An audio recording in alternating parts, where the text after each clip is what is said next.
Salut les gars, aujourd'hui je vous retrouve dans cette nouvelle vidéo pour vous donner des conseils pour commencer le skate, pour oser aller dans un skatepark, pour progresser rapidement, etc. Donc si ça t'intéresse, je t'invite à regarder la suite de la vidéo.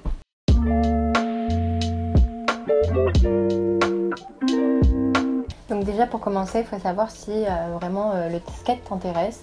Si c'est déjà le cas, que tu as un attrait particulier pour le skate, bah là c'est tranquille. Si tu sais pas vraiment, que tu veux tenter, bah tu peux regarder des vidéos déjà sur internet, sur YouTube, Insta pour voir si ça te plaît. Et si ça te plaît, l'étape d'après c'est d'acheter ton premier skate si tu n'en as pas déjà un. Dans cette vidéo je vais pas t'aider à savoir quel trucks, quelle roue, etc. il faut que tu choisisses. Juste peut-être la taille de la board, mais voilà. Du coup, moi je recommande quand même beaucoup plus une board complète qu'une board pièce par pièce parce que déjà niveau budget, si ça te plaît pas, ça coûtera beaucoup moins cher. Ensuite, niveau qualité, c'est vraiment très correct pour commencer le skate parce que tu risques pas vraiment de la casser pour l'instant parce que tu n'es pas encore très fort, etc. C'est plus tard qu'il va falloir changer, mais pour le début, une board complète, ça le fait fort, très bien. Du coup, pour les boards complètes, il y a plein de marques différentes. Tu peux aller même dans ton skate shop local. Il y en a sûrement des complètes déjà montées. Donc voilà, après en marque, il y a Santa Cruz, Element. Moi, j'avais fait avec une Element. Il y a Jart, Skate Deluxe aussi, si tu veux commander dessus. Et puis, enfin, il y en a vraiment. Et Globe aussi, elles sont pas si mal. Et si vraiment tu as un budget qui est beaucoup plus bas, parce que celle-là elle vacille entre 80 et 100 euros ou 120 peut-être, mais plus 80-100 euros je pense. Si tu as un budget beaucoup plus petit, tu peux commencer quand même avec des boards que tu peux trouver chez Decathlon, chez Intersport je crois pas, mais Decathlon t'en as qui sont beaucoup moins chers, beaucoup moins bonne qualité, mais j'ai commencé aussi avec ça. Et après tu changes, mais pour le début ça fait vraiment l'affaire si t'as pas le budget, que tu sais pas si ça va te plaire en fait. Pour la taille de la board aussi, soit avec ton skate shop tu vois ce qui te correspond le mieux, mais ça dépend si tu veux te mettre en ball ou en street, si tu veux faire plus de la rampe ou plus voilà, des tricks, etc. Mais je pense que pour débuter ça dépend aussi de ta taille, donc c'est un peu compliqué. Tu peux regarder des guides de taille sur internet, ou alors entre 8,25, enfin 8,25, 8,25 et 8,5, je pense que dans cette gamme-là de taille, je pense que tu peux trouver ton bonheur dans tous les cas. Que tu fasses du ball ou du street. Après, il faut tester, tu peux demander à tes potes, si ils ont des boards, de te prêter pour voir comment c'est, la sensation, etc. Et voilà quoi, enjoy! La prochaine étape c'est d'aller skater, et ça peut paraître bête comme ça, mais je sais qu'il y en a beaucoup qui me comprennent. On va avoir peur d'aller skater, peur de tomber devant les autres, peur d'aller en skatepark tout simplement parce que oh my god, il y a des gens chauds à tous les coins du skatepark, t'as peur de casser leur line, t'as peur de tout ça.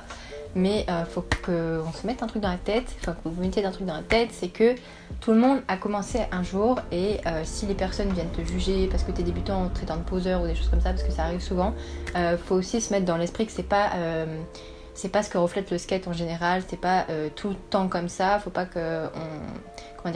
croire que à cause de ça tout le monde est comme ça. Il y en a plein qui sont très bienveillants vers les débutants et c'est normal parce que voilà, on a tous commencé comme ça. Ensuite, tu peux quand même, par exemple, rejoindre des amis. Si tu as des amis qui skatent déjà, tu connais des personnes qui traînent souvent au skatepark, tu peux les rejoindre et là, ça sera beaucoup plus facile pour toi peut-être de skater. Et sinon, s'il n'y a pas encore d'amis qui skatent, tu peux motiver d'autres de tes potes à aller venir skater avec toi. Vous mettez tous ensemble au skate. Je sais qu'il y en a qui font ça, etc. Donc c'est vraiment cool. Et si tu es seul, c'est pas grave, il faut quand même que tu te motives, que tu te rappelles ce que je t'ai dit juste avant, que tout le monde a commencé un jour et que tu vas progresser dans tous les cas, donc tu peux pas faire chemin arrière.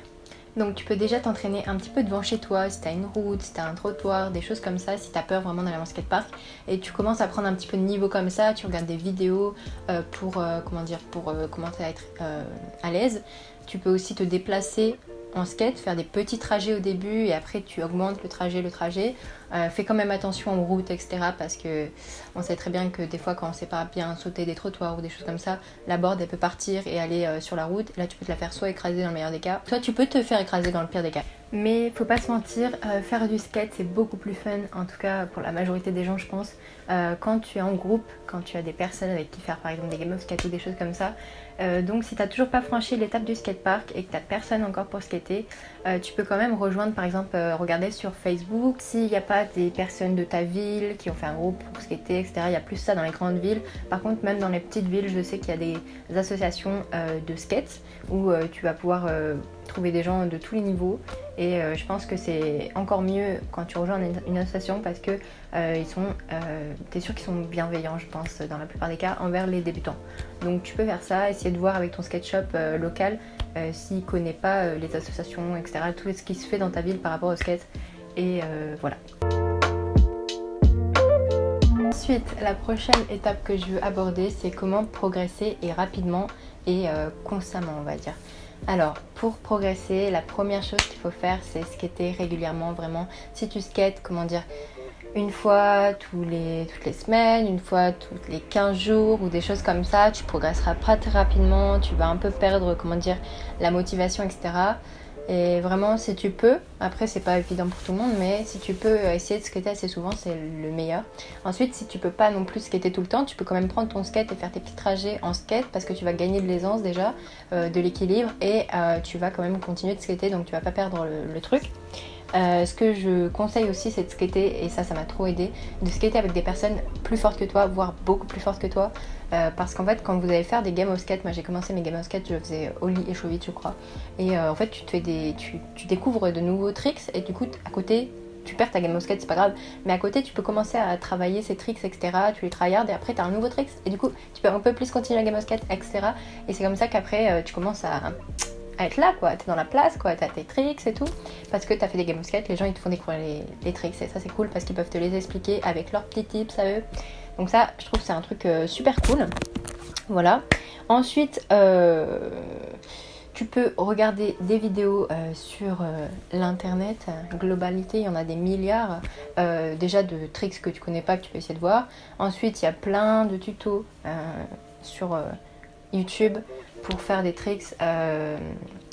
Il y a Brace Skateboarding, je pense que ça c'est un peu le dieu de ceux qui font des tutos sur YouTube pour apprendre le skate, voilà tout simplement. Et après tu peux chercher, il y en a partout, donc ça déjà c'est pas mal, tu peux demander aux gens aussi. Ensuite je pense que ce qui est super important pour progresser rapidement, c'est vraiment d'avoir de la persévérance, parce que oui tu vas tomber, oui tu vas te faire mal, oui tu vas te prendre des coups dans les tibias, tu vas te prendre des tranches, des zipettes, etc.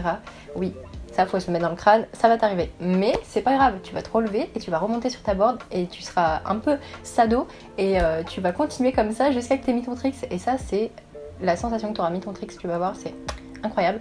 Et du coup voilà, il faut vraiment persévérer, il faut pas abandonner parce que tu n'y arrives pas, c'est pas facile, mais je te jure que tu peux y arriver. Et puis si tu as trop peur de te faire mal, tu peux porter des protections, il n'y a aucun mal à ça. Tu prends un casque, des coudières, genouillères, au poignet aussi si tu veux. Et voilà, et mets-toi en sécurité, roule sur des endroits où peut-être qu'il n'y a pas trop de cailloux pour éviter que tu tombes, etc. Mais en tout cas, persévère. Donc voilà, je pense que la vidéo est finie, je trouve plus de choses à dire, juste amusez-vous, éclatez-vous, faites ça par passion parce que le skate c'est vraiment une très belle passion, un très beau sport, donc voilà, éclatez-vous avec vos potes, c'est trop bien le skate, et à la prochaine vidéo, salut!